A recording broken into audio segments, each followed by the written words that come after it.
8 tornadoes carved through Indiana, thousands in Kokomo without power. 8:37 a.m. update, at least 8 tornadoes ripped through Indiana Wednesday, the National Weather Service reported. More than 18,000 Duke Energy customers were still without power Thursday morning. More than 17,000 of those affected were in Kokomo, which weathered the worst of the storm damage. "We are very blessed to tell you we don't have any serious injuries," Howard County Sheriff Steve Rogers said during a news conference this morning. Rogers said just 10 to 15 people suffered minor injuries after storms that downed trees, power lines and buildings in Howard County. 8 confirmed tornadoes ripped through Hendricks, Boone, Hamilton, Tipton and Howard counties Wednesday night, the National Weather Service said. 6 of the tornadoes were produced by a single line of supercell storm clouds. 2 more thunderstorms produced separate tornadoes in Avon and to the northwest of Lafayette. The storms damaged homes and 2 apartment complexes in Kokomo, forcing about 220 people into temporary shelters overnight, Kokomo Mayor Greg Goodnight said at the news conference. "We're all very grateful that there were no fatalities and no serious injuries," Goodnight said. The damage followed a similar path to the tornadoes that struck Kokomo in November 2013, Goodnight said. "Our hearts are with the people who have experienced this twice," Goodnight said. Earlier, at least 2 confirmed tornadoes ripped through central Indiana on Wednesday, causing only minor injuries but damaging several homes and leaving more than 30,000 people without power, including 3,400 in Indianapolis. The most damage appeared to occur in Kokomo, where an EF3 tornado leveled a Starbucks and tore roofs off of apartment buildings, causing city and Howard County officials to declare states of emergency. Wind speeds typically associated with an EF3 can range anywhere from 136 to 165 miles per hour, according to the National Weather Service. Multiple lightning. The sky got black.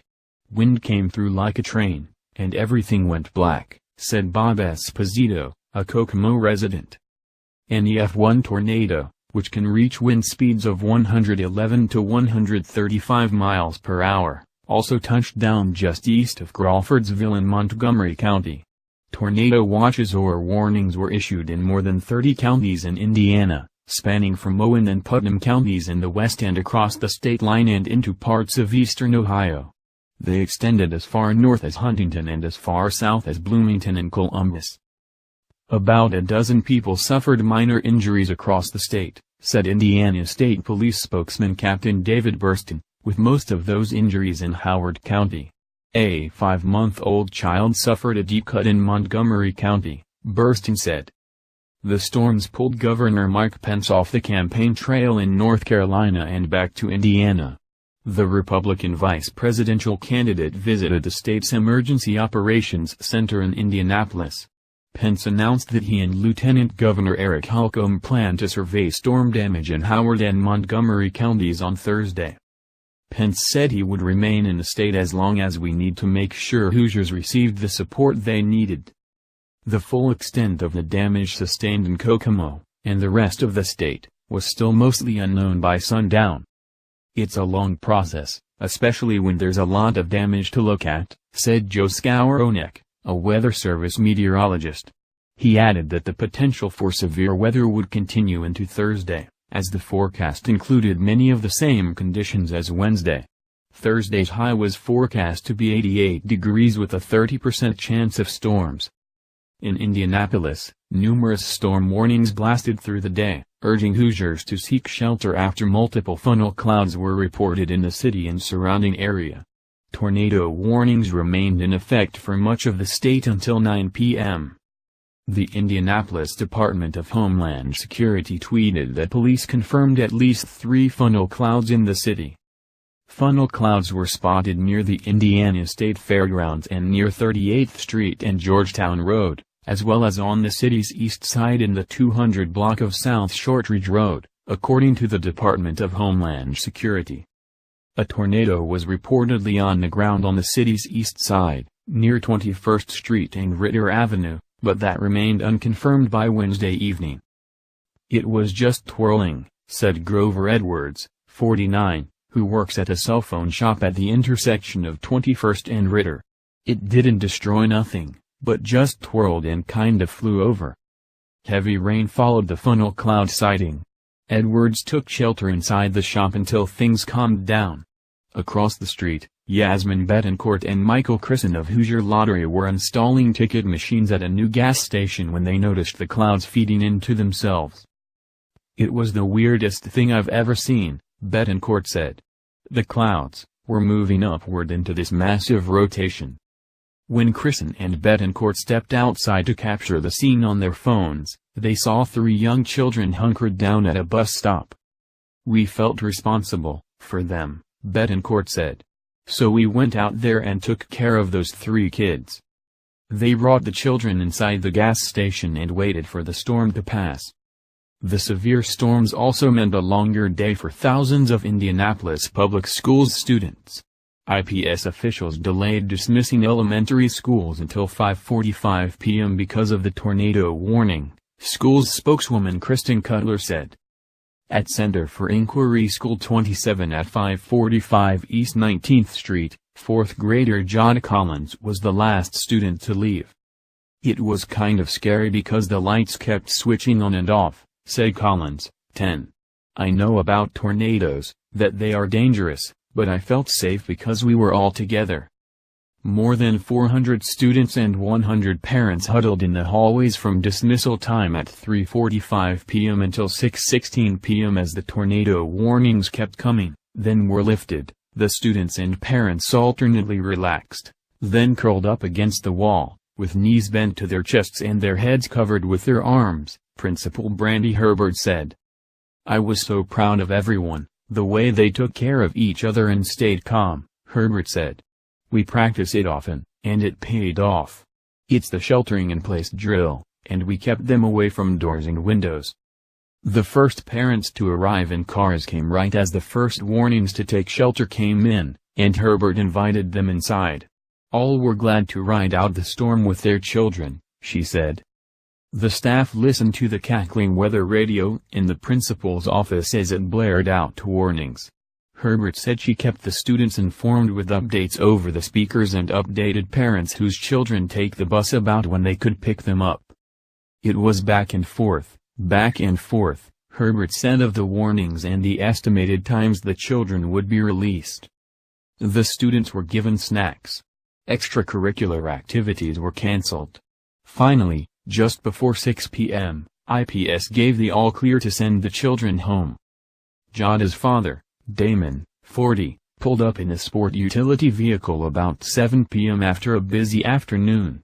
His son Judah, a 5-year-old, was kept over at Joyce Kilmer School 69 and was in the car waiting for his sister when she hopped in. "I was concerned because the weather looked bad," Collins said.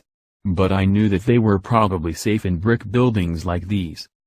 At the Indiana Red Cross Regional Headquarters in Indianapolis, a team of employees and volunteers were manning an operations center, while another 10 volunteers waited Wednesday for possible assignment in the Kokomo area.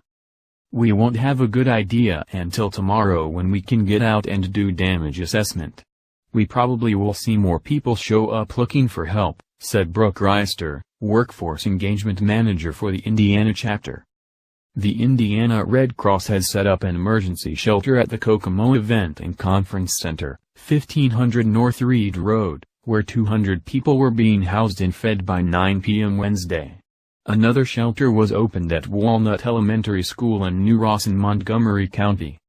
In Kokomo, Johnny Taskey heard a squirrel screech loudly from a tree outside her home on the 1000 block of Clark Street just after 8 p.m. She didn't know why. "Then I saw her jump down to the fallen tree and grab a baby," she said, motioning to the massive maple lying across her Ford F-150 truck. "There must be another one in there." The half-century-old tree slammed into an awning above her front door on its way down, but Taskey said they never heard the tornado, even when it was tearing through the street at about 3:30 p.m. "We were watching out the back, and when I saw that swirling, the shingles and stuff, I said, 'We're getting in the closet,'" she said. Taskey, her husband, and their 2 dogs then took shelter. "We were in there for not 4 minutes," she said. "I never heard anything. I didn't feel it. This is what we came out to." Beth Martin, another Kokomo resident, was able to get her dogs to safety just as the storm was ending. "I looked out my front window and looked to the west and I could see a rotation," Martin said. "The dogs were scared to death, they were screaming." By sunset, the Cedar Creek subdivision was eerily quiet, save for the growling of a rare generator. State police blocked each entranceway, allowing only residents with IDs to pass. Fallen branches dotted the road and thick tree stumps lay in many yards, with wood shards scattered.